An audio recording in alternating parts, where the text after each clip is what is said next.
So welcome this evening. I want to start with a new metric for wellness in the workplace. We have really low standards. It's how do we get a few more people to participate in whatever the program, or sign up. What I'd like to see us strive for is being able to bring our whole self to work every day, to do our best work, and then to go home at the end of the day happier and healthier. How would that be as a nice metric? And it's achievable, but part of it is we don't understand what it takes to help people be able to do that. It's interesting to see how the world is picking up on this topic very rapidly. How many are familiar with the ISO standards, like ISO 9000? So ISO is an international standards organization that most companies adhere to parts of it, whether it's in manufacturing. But what it's meant to do is give you a very prescriptive way of reaching what's called world-class standards. They've just added for HR a human capital ISO standard, which includes wellness. So we know this is an important topic. Part of what motivated us to get into this is that we all feel it, right? How's your life last year versus this year? A little faster? Yeah. Is the stress lower this year than it was last year? How many have kids? Okay, how's the stress level going there? You know, that's the norm. In fact, 78% of the workplace reports that work is the #1 cause of high or very high stress. So you got two categories, high or very high. And we're finding every day, I think you probably know people who have had things happen because of stress, burnout, physical health issues. I was in the Philly showroom a couple weeks ago, and afterward, it's almost like a confessional after we do these things. People are saying, in my life, you know, what can we do? And we've done a lot of research on the personal, the human performance side. So we can talk about that, and because of the group size, we can go anywhere you want to take this. But she's a triathlete, eats extremely healthy, and could not figure out, why do I keep getting sick? And the doctors can't figure it out. So what do you think the question was that I asked her? How does she sleep? That's part of it. I asked her, what's happened in your life in the last couple of years that have added stress? Went through a divorce, husband's got the kids, new job. Ouch. Is there any confusion as to cause and effect? So we can do all the eating and all of that, and sleep is, if there's one, and I'll leave you with it at the end, if there's one thing you can do to improve your health and happiness more than, well, I won't say more than anything else because there's some other things you can do. Sleep. Quality sleep. Not just, we need the amount of sleep, but it's the quality of sleep. And we can talk about that as well, those personal habits. What I would like to do is find out a little bit about what your role is in the workplace and where the whole topic of wellness comes into what's important to you. What do you do? Why is this topic important to you? And just anybody can say whatever you want, or I'll start picking on you. So I'll start picking on you. Go ahead. Yeah. And that balance between healthy living, lifestyle is so hard, and quality of life is so hard in cases of wheelchair. I have no schedule per se. So you work nights and weekends, and then you have family. Mm-hmm. So you're a caregiver plus a realtor. Yeah. So our new research is on teaching and educators and the stress. The top 4 jobs for stress are active military, police, teacher, working parent, single parent, working single parent. Yep. And what we don't realize, and what we want to help you understand is what that's doing to you physically and mentally and emotionally, what the stress is doing. I mean, that's the villain. We've got a whole chapter on stress is the villain. That was the big aha. We started this whole research thinking that Okay, our job is to help human resources do wellness programs better. How many think that's kind of, we make a better environment, it's going to help them do their job better? Okay? It doesn't work that way. And we'll go into why.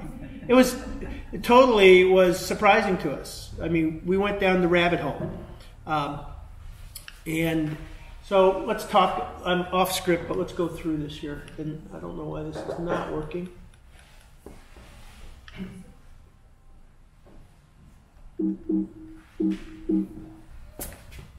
That's why. Because we have an Adobe thing pop up. There we go.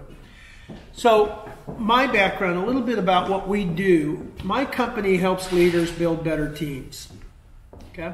And it sounds simple, but what we find is resistance is the primary enemy, and having a wrong fit, somebody who doesn't fit the team, is a killer to a team. How many have ever been on a team where you had somebody who wasn't real? What'd that do to you guys? It just kills it. Right. So that's a lot of what we do. The other thing we do as well is we tackle what's called wicked problems. Now, wicked not in the sense of evil, but wicked in the sense, if you look up Wikipedia, it says that they're resistant to change, they're complex, interconnected. Trying to solve one part of it oftentimes creates a problem someplace else. Have you ever played the game Whack-A-Mole? Okay, that's a wicked problem. So you try to solve it here and then it pops up over here, unintended consequences. That's what we do. And then what we try to do is make that discovery easy to understand for the public.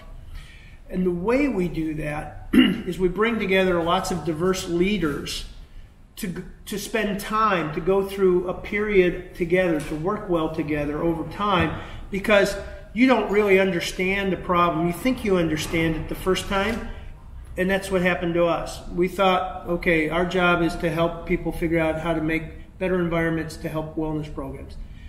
6 months into it, we had to throw out all our research and start over again. And I'll tell you a little bit of that story. So over time, my process has been flexible to adapt to different kinds of wicked problems. So the first one we started, partnered with Hayworth, is capital projects. How many have been on a capital project or a construction project that was late and over budget? Yeah, and that laugh tells me you validate the data. The laugh validates the data, and the data is 70% of projects come in late and over budget. And 50% of the cost of a project is non-value added. So we conducted this research. Actually, Dean Strombaum here in Houston with Gensler was part of that research. Kurt Young with, what's the structural engineering firm he's with here. He was part of that research. And we went about looking at as to what causes that consistent problem. And what we found, part of the research, are things that are called positive outliers. Those are people breaking the rules, getting better results. When we found that, we wrote the story, put it in 8th grade language, wrote a book, and then won the Cornet Global Innovator of the Year Award in 2008. So now we were off and running. And it was the start of the partnership with Hayworth. Great partnership. And I love the fact that they jump into these things without asking, so what's the deliverable going to be? What are we going to prove out of this? So many people are trying to do research to prove a point. And what Hayworth wants to do is do research and figure out how we can do things better wherever that takes us. And I think that's what makes the partnership unique. So after that project came out, Dave Radcliffe, who's the Senior Vice President of Global Real Estate for Google, challenged us and said, it's great that you build better buildings and all of that, but you don't bring much value to us outside of that. At the same time, we were feeling frustrated that we could do more if the process would let us do more. We seem to be handcuffed in the traditional bidding process. So we had this kind of wicked problem. And Google was a partial underwriter, and Hayworth and Balfour Beatty. And we went off to look at how does the workplace impact culture, environment, change? How can you use it to do that? In that story, we ran across the CBRE headquarters project, which I'll tell you a little bit about in just a minute. And that really captured our attention. I took a little bit of interlude and did a research project with some educators that said, we have the same problems in education, would you help us there? And my first response was, I don't know a thing about education, it's not my business, I don't have a business model for this. But their persistence and then the compelling argument said, okay, let's try. And I gave them all of the hurdles I could. Here's how much it costs, here's who we have to get, and I thought, okay, that should be enough to shut them up and send them back to Gainesville, Florida.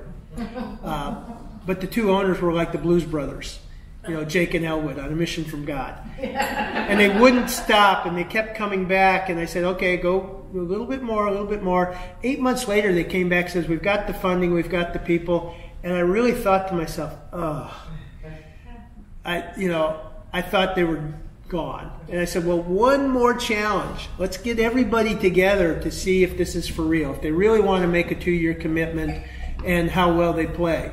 And so I'm off and running in education now. And we're doing our second research project around mental health in education.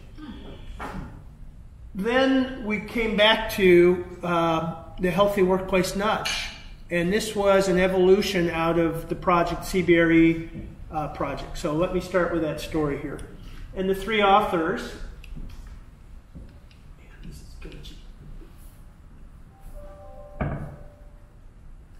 so this was a partnership between Hayworth, Delos, and DPR Construction. They wanted to get this research, they were asking the same questions we were. What's the relevance? What do we need to do with this topic? We don't understand it. The reason, it's been primarily the domain of human resources. Okay? Is anybody here from human resources? Okay? Who's from facilities? Okay, got a couple. What are they asking you to do in terms of wellness programs or wellness? Fitness rooms, yoga rooms? Okay. Food, that's a good one. Fitness rooms, don't do those. Waste of money. But we'll tell you why. They're trying to do the whole, I mean, they're rolling out these programs to try to... They won't work either. We'll tell you why. We'll tell you why. Yeah, we'll save you a lot of money. Fitness rooms don't work. What's that? I worked with one that's on mobile, and they built their new campus out north, which has a 2-story facility for wellness. Yeah, how's it doing? Nobody really gets to use it. There you go. Okay, so we'll talk about why the approaches we've been using for 70 years hasn't worked. And we'll talk about, so imagine this. There's a play called Wellness. The main character is the HR director. They're the star. They're the lead. So all of a sudden, and you've been the stage crew. You've been the stage crew, okay? In the back behind the scenes. And in this way, all of a sudden, the main character gets hit by a bus, okay? Can't do the job anymore, and they turn to you and say, now you're up, you're center stage. That's what's happened. That's literally what's happened. So what we found is that we were not really prepared to take center stage. We were prepared to play the support role. We were prepared to be kind of help, but we weren't prepared to be the center voice in this story. And so we want to tell you what happened and why we are now the center voice. Whether you like it or not, we're the central character. Okay? Gosh, I'm going to use my own here in just a minute. So it all begins with this story. Once upon a time, there was a real estate brokerage firm called CBRE. They're still alive. But during the real estate crash, they lost 90% of their value, stock value. Oh, wow. You probably didn't know that, did you? A lot of us, how many had 401ks that went down to 201ks during that real estate crash? Yeah. Or 110ks. Yeah. Oh, my gosh. What a brutal time. That was a great time for reinvention. And I reinvented myself during that time. I became a book writer and a consultant. Which pays better? And so Lou Horn, coming out of the crash, said, our business has to change. It can no longer be the superstar broker, the franchise player that everything revolves around. We have to become a team.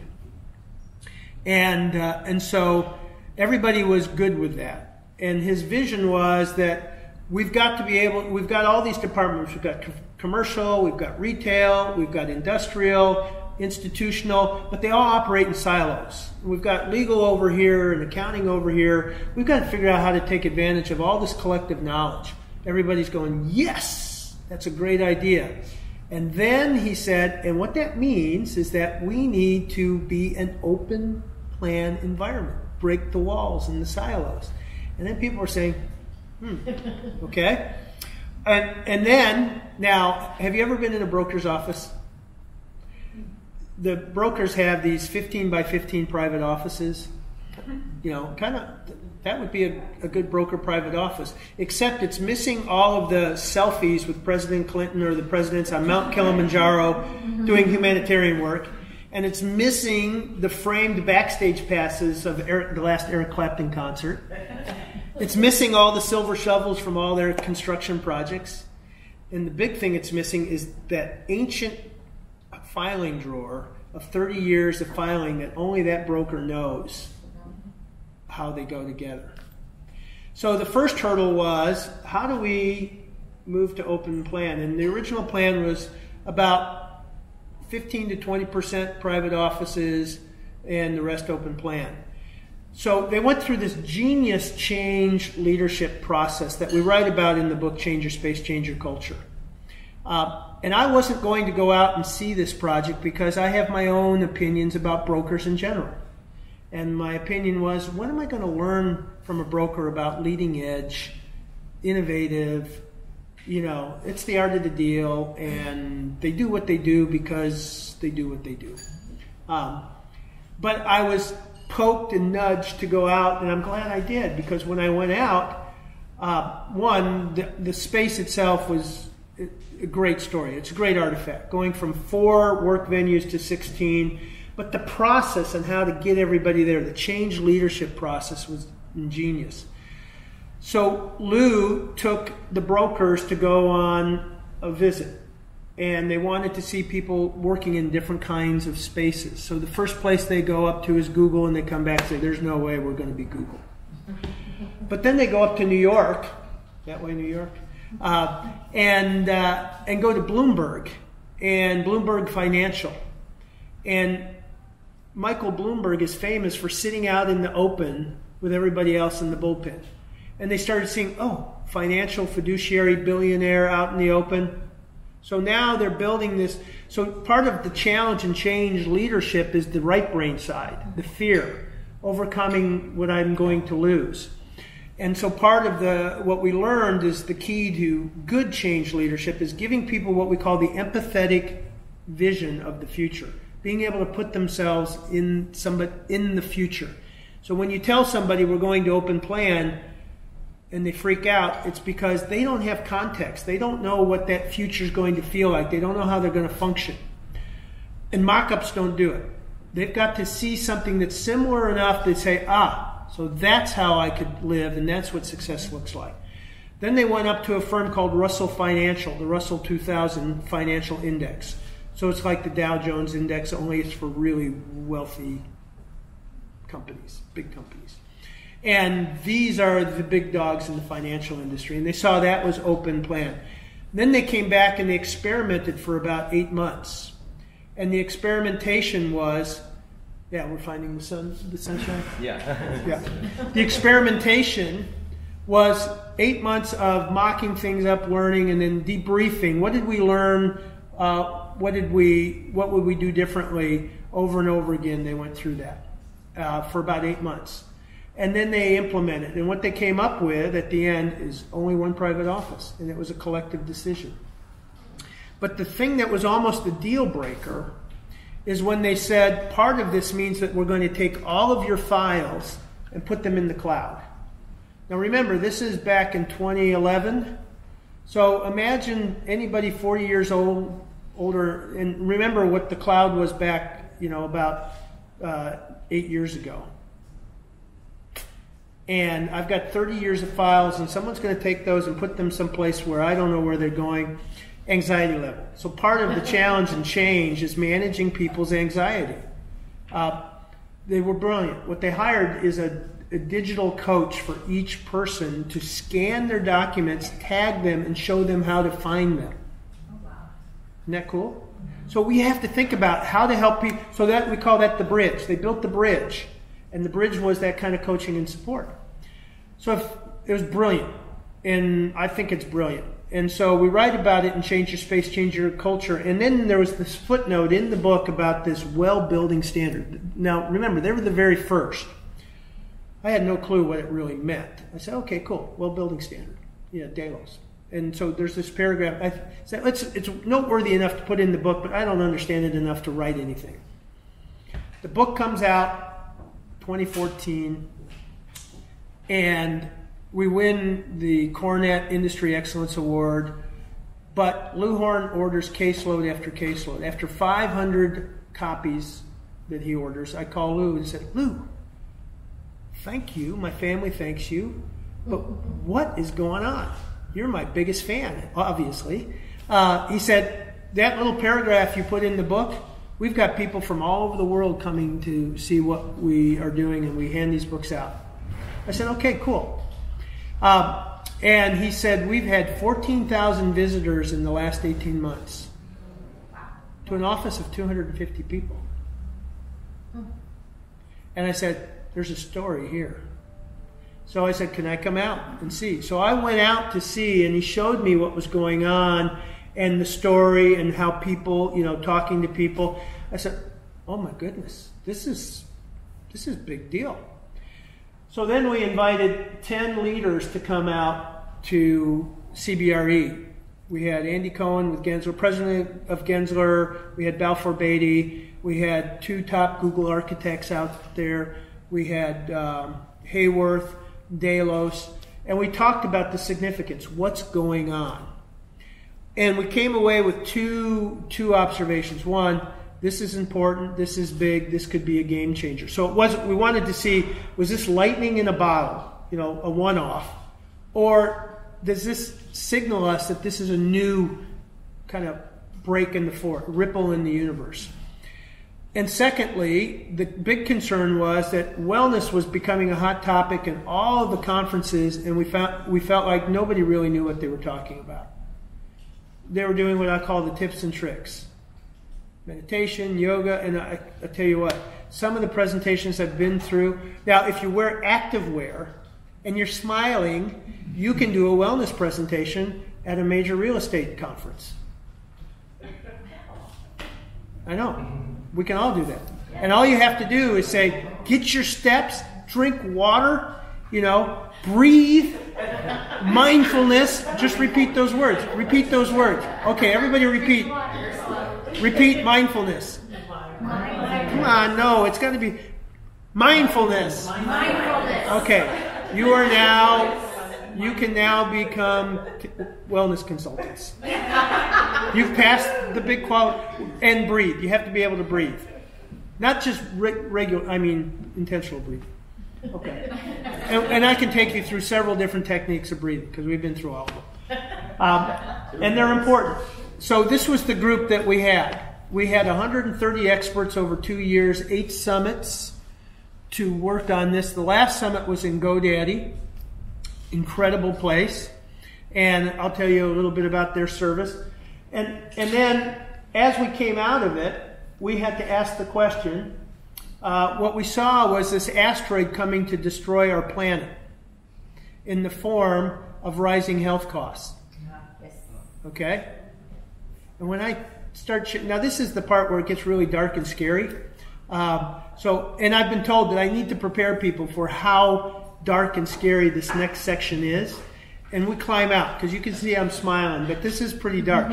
So, research. I'm a researcher, and I'm a futurist by degree. My master's and my undergrad is as a futurist. It's called strategic foresight. And I focus on technology shifts and how technology shifts culture and everything. So research.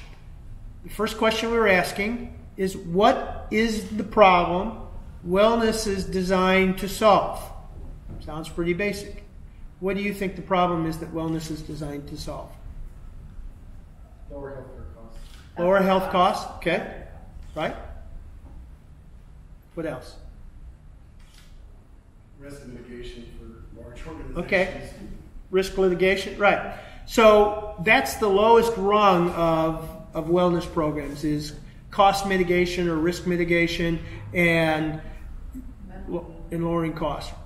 So what we found is that the problem, wellness is not designed to solve the real problem. So now you have to ask two questions. What's the problem, and is it effective? So here's the problem we found. This is Dr. Roizen. Dr. Roizen is the Chief Wellness Officer for the Cleveland Clinic. He's a real character.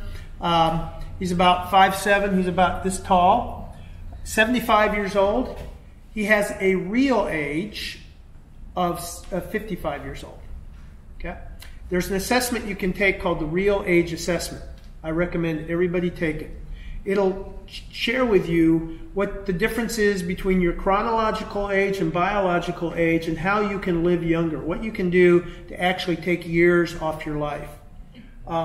It's an amazing thing. And since I took it, I've taken I've added 3 more years to my life. I've taken 3 years off my life. That was with the kids. Now I'm adding years back as they're getting closer to going out on their own. He said that the tipping point was 1984. In 1984, the U.S. population began consuming 400 more calories per year per person. What does that mean? Well, it means that we're adding 1.5 pounds a year on average. So when I was in my 30s out of college, I was that guy. You know, I was about 185 pounds, size 38. And now I'm a certified tennis pro. And so after I got married, of course, the tennis racket went away, work, kids, entertainment, sale, you know, the world. And after a while, I carried it. I thought I carried it okay, but it was 185 pounds. Now, before I knew this, I started shifting, because what was happening is I was finding as I traveled, it was taking me a day to recover, or a day or two to recover. So that was the reason I started shifting. But the challenge with the population in general, without making that major shift, that means 70% of our population is overweight or obese. It's a norm. It's a population norm. Students will graduate from college, 40% of students will graduate from college overweight or obese. So we're already putting them on that treadmill. So what's the problem there? Well, that creates something called metabolic syndrome. Metabolic syndrome is when it creates more inflammation in your body. You have more sugar going on in your system, and your system just begins to malfunction, and it turns into something called a chronic disease. 50% of our population has some form of chronic disease. So I'm listening to all of this, and I'm taking it in and saying, wow, that's a big deal. But his next number for me was the thing that just made me almost apoplectic. You can hear me on the tape going, my God, why aren't we talking about this? And the number was this: the annual rate of increase. It's 7% compounded. So I'm not going to assume you're math majors, because you're not, or some of you may be, but I'm not going to put you on the spot on if you doubled 7% over 10 years, where would you get to? But right now, the cost per year, we're eating up 18% of our GDP now on medical expenses.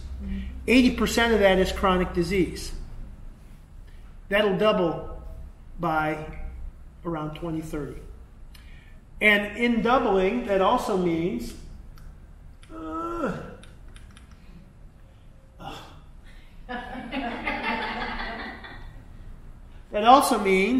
not only so we're paying about 12,000, companies are paying about 12,500 on medical expenses. You're paying, if you have a family, $400 to $600 a month. That's, $6,000 a year. That's going to double in 10 years. So think about what you're not going to be able to do if it's doubling. or the risk you're going to take by cutting services. But uglier than that, the federal piece of that will double as well. That means our taxes double in 20 years. That's a big deal. And so I was so disturbed by that that I asked him, can I just absorb this and come back and talk to you again? So I spent 2 full days with Dr. Roizen. Felt very privileged that he would spend that time with me. He's a very busy guy. He's been on Oprah 28 times. He's written 18 best-selling books. And yet he spent time to go through all of his PowerPoints and his data and tell me about logarithms and mean regression analysis and all that, which I had to look up. But the problem of chronic disease is it can be traced to 4 primary behaviors. So what are those 4 primary behaviors that we can trace chronic disease to? Eating too much. Eating too much of the wrong kinds of food. Smoking. Drinking or overuse of drugs and alcohol. Not exercising. Yeah, sitting and watching, binging. Isn't Netflix brilliant? So they took their binge thing from 30 seconds down to, what is it now? Is it 15 seconds or 8 seconds or something like that before you're launched into that next episode? Now, what we want to share with you is this is what wellness programs are trying to get people to stop. And what we want to share with you, and our research was why they're not able to do that. The failure of them being able to do that. And the effectiveness of shifting health through environment and design. So we'll talk about all of that.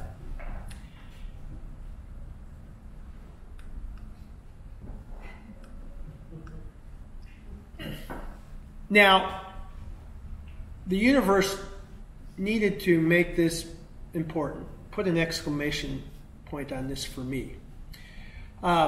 Most of the work I do is research, and I dig into it. I really get immersed, but it doesn't become personal. This became extremely personal for me. And it became personal when I lost my mom through medical neglect. I mean, absolute medical neglect. And it was tragic confluence of events, but it was a tragic situation.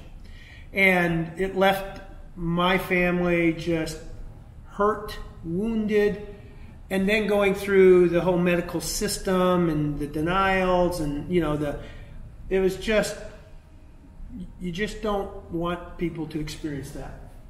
Then I lost my brother within 3 months. And another tragic situation. That was medical error. It wasn't neglect. It was just a mistake.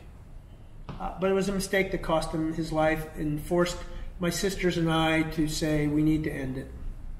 And that's a hard decision too. Then in the spring we lost my mother-in-law who had diabetes, a chronic disease, blood sugar, had problems, and boom. But she was also a caregiver for her husband who needed lots of care. So the stress of caregiving, and we know what that does, right? And she was gone immediately. And then the far right is my daughter Michelle, and after 7 years of being diagnosed with optic neuritis, which is where the optic nerve flares up and you have to go get steroid treatments, and they said, no, we need to shift it to MS. And so that led us into some new research that will be for another. But that all happened within less than a year period of time. And so going through the gauntlet of that, but what I found that came out of that, because people, those 130 people and we had a virtual site we were all on, they knew as much as they could know that I wasn't available or things were going. But then we started hearing stories from other people sharing their, one of the main researchers on the thing, Charlie, Vietnam vet, PTSD. I've known him for 25 years. I never knew he had PTSD. So that was one of the things I saw, that the very first thing we can do in a workplace is humanize this conversation and take the stigma away, because everybody's dealing with something. How many of you, family member, are dealing with something like that? Okay? But we come into the office and then we put our game face on. We can't do our best work if we have to leave 3/4 of who we are outside that door. Right? So that's number one. We have to humanize this conversation. And I don't think I would have figured that out had I not gone through it and seen what other people, how what I was going through gave permission for other people to say, here's where I'm at, or here's what I'm going through, or here's what I've gone through. And tremendously healing. It's a healing process. And we are a community, and part of community is healing. Then the next question was, how effective are wellness programs? So we went to the major guru of wellness, Dr. Ron Getzel with Johns Hopkins, and I interviewed him. And of course, I record every interview I do, just in case I have to say, write something that's not positive. We have his 10 steps on how to run a robust wellness program. And we do know companies that have very successful wellness programs. Johnson & Johnson, J&J, very good. Cummins, very good. GoDaddy, very good. Google is moving more and more into the well-being side. But in researching this and in interviewing him, those 10 steps include things like robust, committed, persistent leadership. We took 80% of companies off the board just with that alone. Because leaders are typically not engaged enough, not persistent enough. Economy churns, a new leader comes in, it all gets overturned. But then you have to have robust communication strategy, you have to have a change management strategy, you have to collect data, robust data on baselining current health, and every year or two everybody's switching vendors, so there's no chain of custody on good data. So you just start looking at all the things that have to work in a perfect universe for it to happen. And my question was, Dr. Getzel, that's a lot. Who can do it? His exact words were very, very, very, very few companies are capable. I said, really? Give me a number. Just give me a number. He said, I'd say less than 5%. And then my next question was, because he's the main champion on wellness. He's the advocate.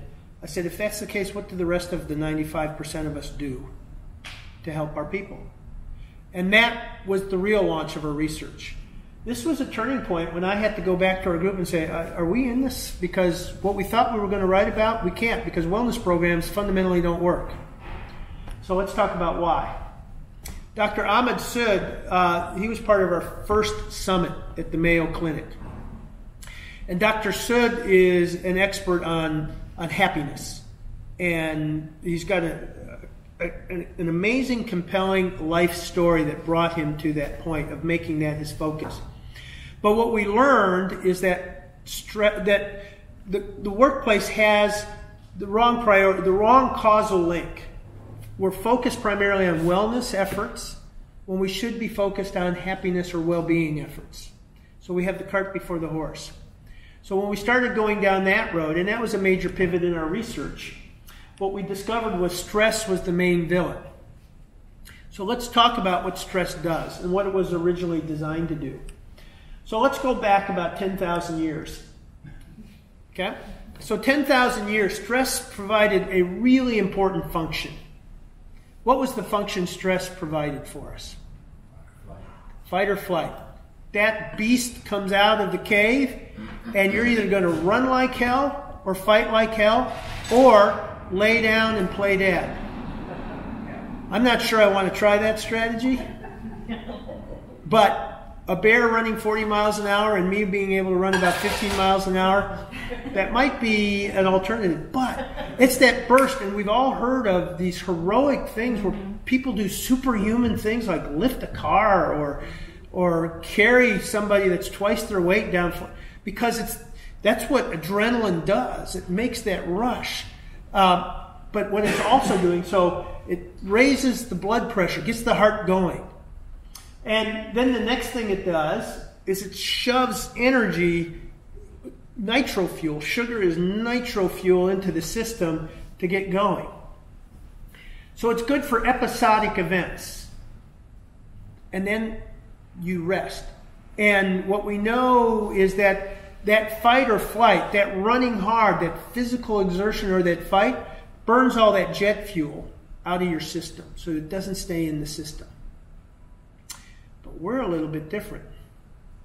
We have two things we do differently. One is we're not burning it out of our system through something physical. And two, we have these things called imaginations. And so let me take you through the other, and we'll go back to the imagination thing. I keep thinking if I just do my face, or it will? You convinced? Did it work? It worked. Wow. Impressive. That is, okay, all right. It also lowers the immune system. It's basically saying whatever we don't need right now, long-term stuff, we're too busy fighting what we need to do now. So we're going to shut down the immune system. So here's how you may have experienced that. Have you ever been involved in a really intense project over several days? When the project was done, you got sick. Okay? Because all your adrenaline, energy, cortisol was survival, instinct. Got to get this project in. We got to win this thing. Got to make it happen. Got to get my kids' homework in tomorrow because I can't get another seat. You can't get another. Whatever it is. Whatever it is. And so it shuts the immune system down. Now, what we're finding is that trauma can permanently shut it down, and that's where these autoimmune things come in. That's the research. That's where we're heading with our daughter to try to see, because there was something that happened to her in high school that was highly traumatic. And then within a year, she started showing these weird symptoms. So anyway, that's another book, and that's another research. But then the other thing, too, is it says, okay, we don't know how long this is going to go, but we're going to store all the calories we can. So have you ever known somebody kind of going through a hard point, a divorce or something like that, and they either get really thin because they don't have any appetite, or they start gaining weight? That's the body trying to survive. Now let's talk about the imagination side. How many have dogs in their house? Okay. We have 4. And what do they do most of the time? Okay, so same as my dogs. So they must be related somehow. And for whatever reason, they have this radar that when the UPS driver is 100 yards away, do you ever figure, how do they know that? And then these are older dogs, so they're blind and deaf. So when one starts barking, they all bark and they're not sure what, and they don't know when to stop. But when they do decide to stop, they're wagging their tails. They think they're rock stars. And they're all girls, and I go up to them and I say, girls, I don't know how you did it again. You saved us. You do it every time. And they're looking at me like, whoa, we're good. We're so good. And then what do they do when I'm finished? There you go. That's what we were designed. That was what stress was for. But what happens is you're driving down the road and you see these red lights behind you. What does your heart do? You go, yeah. Oh, the first thing you do, first your heart, because it's automatic. It's called the autonomic nervous system. You automatically, it's a threat. You don't know if it's real or not, but you're not taking, your body doesn't take any chances. And then the next thing you do, you look at your speedometer and say, ooh, it's close, but I better, you take your foot off the gas a little bit, then you start coasting. And then, you know, your imagination is, oh my gosh, you know, and they go by you and you go, whew. Right? But what's your heart still doing afterward? Yeah, because what's going on? Your imagination is playing through over again. Right? Yeah. Or you wake up in the morning, get ready for the work, and your boss sends you this email that just deflates you before you even get in. Or a coworker sends a snarky comment that you know there's hidden meaning in this for sure. You imagine all of that, those are stressors. And so what it does is it gets the heart rate going, raises blood pressure, secretes sugar. So that's going on all day. Okay? And so what happens is it takes about 12 hours to purge the system. So you kind of relax and you wind down, you go to bed. Now what happens is if you don't get it out of your system before bed, around 2 o'clock, 3 o'clock in the morning, what happens is your liver starts purging it and your body temperature rises and you wake up. So there are ways to get it out of your system before you go to bed. We can talk about that later. How are we doing, Ursula? You're doing really good. Okay, all right. And so that messes up our sleep. And so just in time to do what? Start it over again. So we stay in this state of what we call chronic stress. And that's the killer for us. And what we need to do is get into that rest mode and shut the sympathetic nervous system down to engage the parasympathetic nervous system. So here's the deal. What do these 4 behaviors do? When you're stressed, what 4 behaviors do people look for? Yeah, they call it comfort food for a reason, right? Alcohol, for a tough day, I'm going to go have a beer, right? Yeah, not a good habit, but we do because biology is stronger than logic, stronger than wellness training, because their training programs are very good at saying smoking will kill you. Did you not know that? I just want to make sure. Because our research was, we brought this research in and we want to make sure that that message is clear. Too much of this is not good for you. Are you confused about that? Okay. Sitting and binge watching and eating popcorn? Are you confused that that's not good for you? Okay. But wellness programs seem to think you are. So they will educate you and walk you through, and then they give you these incentives, like a little bit of a discount on your insurance program. So I'm going to save, $50 a month. Wow. So what we found is that biology, coping with stress, whether it's negative or positive, is stronger than education, incentives, and willpower. That's why wellness programs don't work, bottom line. But we have found some things that do work. And it's this guy named Richard Thaler. So Richard Thaler was the 2017, oh, thank you. You didn't make a face. Oh.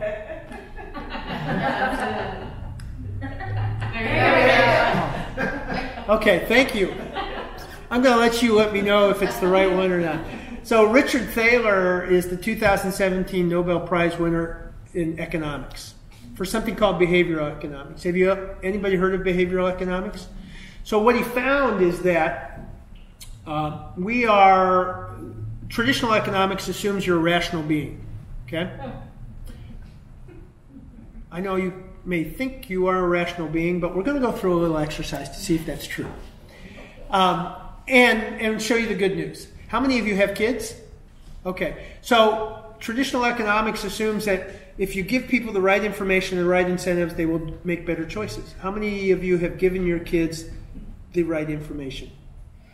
Okay, right, you hope so, yeah. That's the best information. How many have given them some positive incentives to do the right thing? How many have reverted to negative incentives? Okay. How many have done both in the same sentence? Yeah, right. Okay, so that makes my case that we're irrational. But the magic is, and here's the breakthrough, we're predictably irrational. So if you know what that is, you can do this thing called nudging, and it's called change architecture. Change architecture or choice architecture is, I've got a choice between this or that, so I'm going to make this more appealing than that, or make this less appealing than that. So when you go into McDonald's and you order your number 3, what's the first thing they ask you? Would you like to supersize? And so for a little bit of money, you get this huge, big thing, and your brain, this is bypassing all the rational stuff. Irrational is, do I need it? Can I eat it all? The irrational say, it's a deal. Wow. And so they know that, and so they've nudged you into that behavior. My solution is I don't walk into McDonald's or places that are evil like that, that do evil things. They're not evil, they just do evil things. So that's a nudge. So have you ever been out to dinner with friends, and maybe you have had a couple of nights of going out to dinner that week, and you said, I'm going to be good tonight. I'm going to order Caesar salad, maybe a little protein on it, chicken or salmon. I'm not going to order dessert, one glass of wine. And the conversation is good, and you guys are paying attention to the conversation and the vibe. And the waiter has come by several times, and you haven't kept track, and you're wondering, wow, just one glass? Maybe it's 3 glasses in by now, but you're not paying attention. And then at the end of the meal, you feel good, and then the waiter asks the magic question, would you like? And you say, in your mind, you're saying no. I'm not. In your mind, what you do is you say, I'm not going to be the first one. Yeah, there you go. You're already ahead of me on this. So somebody does order, and what they order is, what they order is this. And then in order to share the guilt, what do? Multiple spoons or forks, right? You were just nudged. That's what happens in nudge. So how do we do that in the workplace? Well, Google was ingenious in being one of the first to experiment with this, and they did it with the M&Ms in New York City. So M&Ms was a popular food, and if you ever go to a Google Micro Kitchen, they're one of my clients. I love going out to Sunnyvale and to Mountain View, and the food, I do not eat in restaurants when I'm there. I go there. It's good food. But in New York City, and that should be 850 pounds, not calories, so we'll change that. So what they did is they put the M&Ms in an opaque jar, and then they put fresh fruit and nuts, or dried fruit and nuts in other jars. And in 3 months, they reduced the consumption of M&Ms by 3 million. Now, as a researcher, I know exactly how many calories are in an M&M. It's 3.2 calories. And in a peanut M&M, it's 10.1 calories. And so when I eat M&Ms, I'm a peanut. How many are a peanut M&M fan? Okay. How many are a regular M&M fan? So how many of you, when you see it out there and you know you're not, how many of you do what I do? I do the 2-finger swipe to get a couple at first. And so I've got that, and then the hand swipes in with that. They reduced by 3 million calories, which is with the equivalent of 850 pounds they reduced. Just by that little shift, change architecture. So let's talk a little bit more about change architecture here.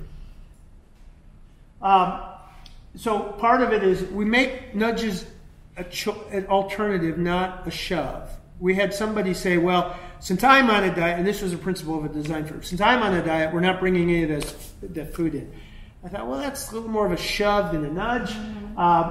But nudges are easy, make things easy, like this clicker. Oh, shoot. Yeah, we're having fun, clicker fun. So here are some examples of nudges. Imagine putting a full height mirror next to the vending machine. Would that be a nudge? Now, we don't know if anyone's ever done that, but we were imagining what would be some funny nudges. Someone said put a fun mirror by it. Yeah, no. But we have seen people put labels like this Snickers bar is a 30-minute run or something like that. Or positively, taking these steps, you're going to burn 5 calories per step. Whatever it is. So these nudges can be positive or negative, make things harder. One company, their elevator, they put stairwell, W-E-L-L, made the stairs really cool going down, but then they put a 5-second delay on the elevator. Yeah.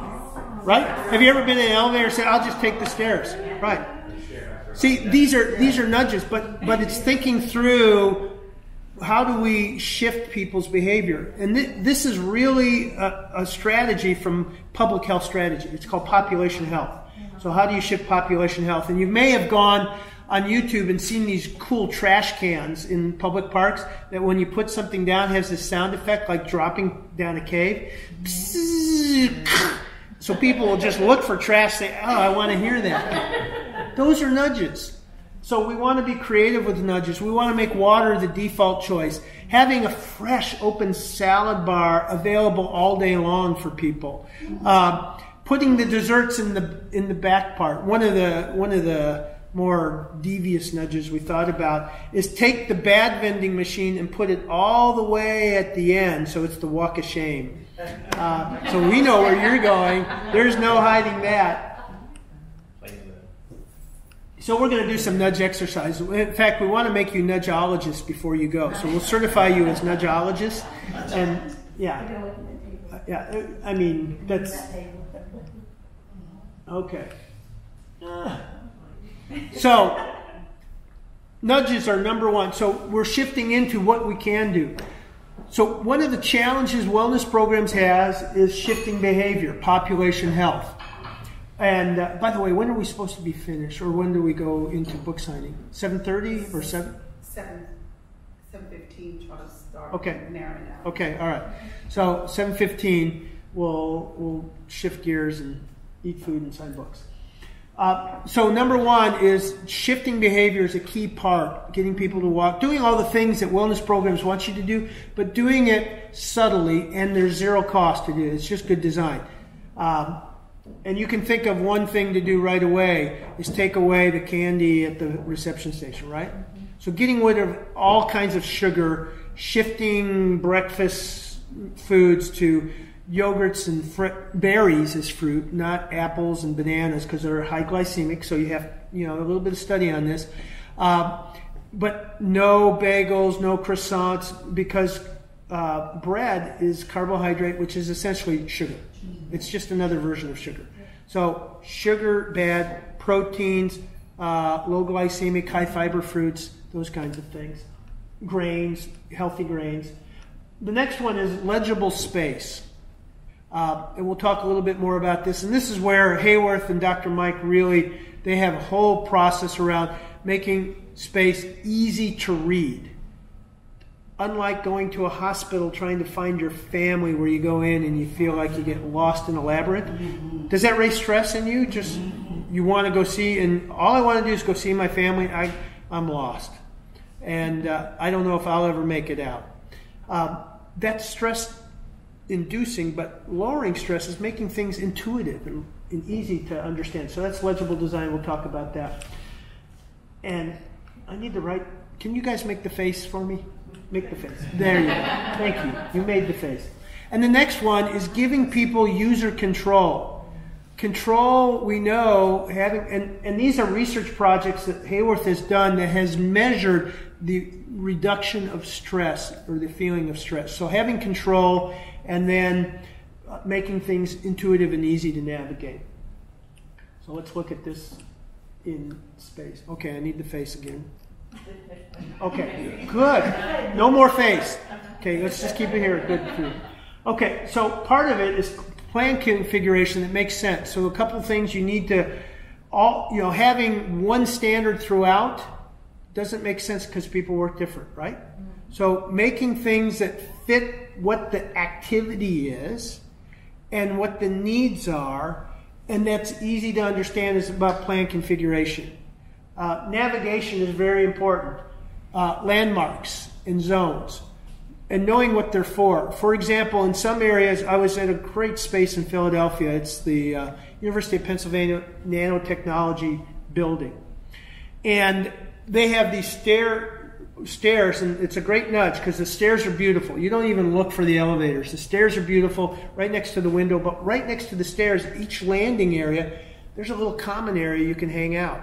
But because every landing area there's a common area, what's the message it conveys? That they're common, right? They're for everybody. So what we have to understand is every space tells a story. What's it telling you? It's telling you what we do here. It's telling you what's important to us, what we value, and it's telling you who's important. Now, if you only have one common space in an area, you walk in and you're not sure, is this for me? Is it for who? So those we find lots of times, if it's just one common space, they seldom get used. Visual access for, this is great because I know exactly where I'm at. Having windows here, windows there, windows through. I feel, and so being able to know where I can hide if I need to, if the bear shows up, that's a survival thing. I can navigate, I know where I'm heading over there. But that lowers the stress, but not knowing where I am or how to get to where I need to raises the stress. Signage and graphics. And Dr. Mike really talks about making sure that signage and graphics is part of the story, not to cover up bad design. And then finally, the intention. And we talked about the voice or the story, the space, that there's intention behind, that it's just not a standard.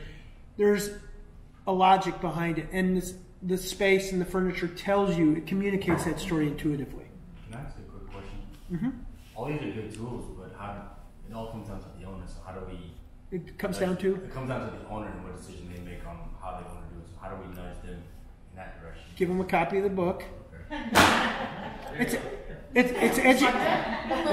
Education and demonstration. So they have to understand, and part of it.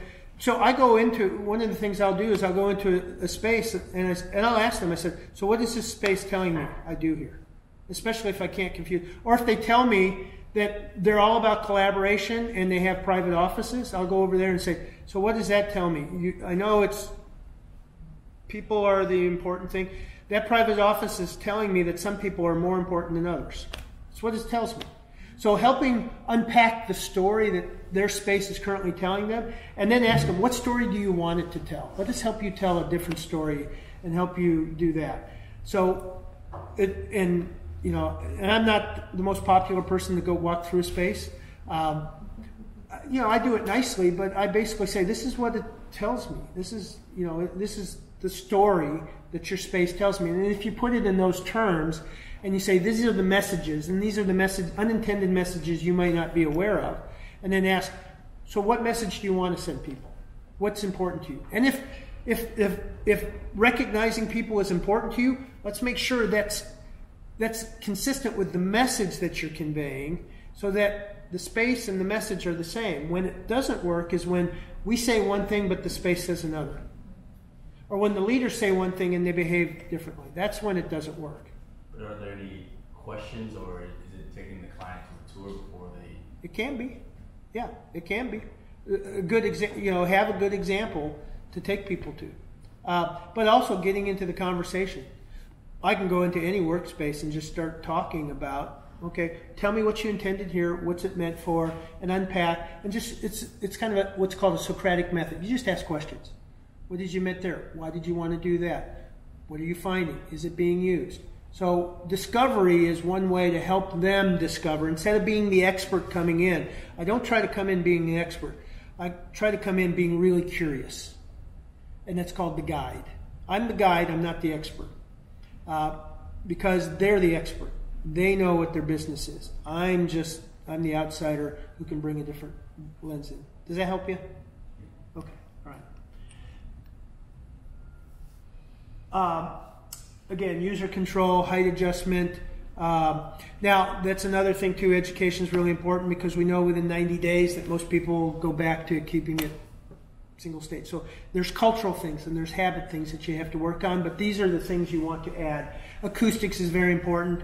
Most spaces don't put enough emphasis on how to tune their environments properly. So those are just some of the things that happen. And then the last one, so we've talked about nudges, we've talked about design. This isn't the last one. The third one is reducing friction points in the workplace. I'm just going to share with you the GoDaddy story. So what was cool about GoDaddy is that they brought in hospitality training to their facility outsource services group called ISS. So their hospitality people are trained to become, they said, we want our employees to experience something similar to a cruise experience. And your job, whether it's lighting, trash, food, is to give that concierge service to people. So they're trained to look at you 10 feet away, to greet you 5 feet away, but then to look and say, what's your name? David. David. So I'll be looking and saying, is David having a good day or does he need some help? And actually help. So what they found is they do something called employee journey. the colleague journey. And the colleague journey is all the touch points from the time they leave and go to work, come to work, to the parking lot, to the reception station, to the work, to all. Those are all touch points, and they're either easy or friction points. And so what they want to do is identify those and then take those friction points out. So just knowing what it's like to navigate your space. They do it in hospitals. They call it patient journey. And they put the doctors and the nurses through what a day in the life. They'll put them on a gurney and have them go through and experience, oh, well, most of the day I'm looking up at the ceiling and all there are holes in the ceiling.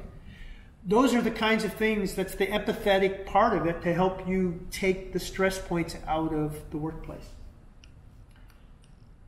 One more, please. There we go. 90% of our days are spent inside some kind of built environment. 96% of our days if we include transportation. I'm not going to ask you your age, but I'm going to ask you to multiply it by 0.9 and go, oh wow, that's how much time I've been in a built environment. And I think this generation is going to be even higher, the new generation coming up. So what we don't realize is this lighting is going to affect how we sleep tonight. It's going to affect how we digest. The oxygen, the CO2 levels is going to affect how alert we are. The off-gassing. All this stuff is affecting us. And until 2013, we did not have a systematic way of measuring that and designing a measurable space. So this is relatively new for us. The good news is it's not a premium to do it. And even if it were a premium, we're only spending, 10 cents on the dollar for all of the space versus 80% on the dollar for people. And David Radcliffe at Google asks a very good question. Are we squeezing pennies here in our facilities and design and leaving dollars of engagement and performance on the table because we've got a space that's either higher stress or not easy to work in? So those are 4 areas that's why we are the central character. We're the central character in shifting behavior through nudges. We're the central character in designing legible space and giving people user control to reduce stress. We're the central character in understanding the employee experience and reducing the friction points. We're the central character in creating a healthy workplace. Okay?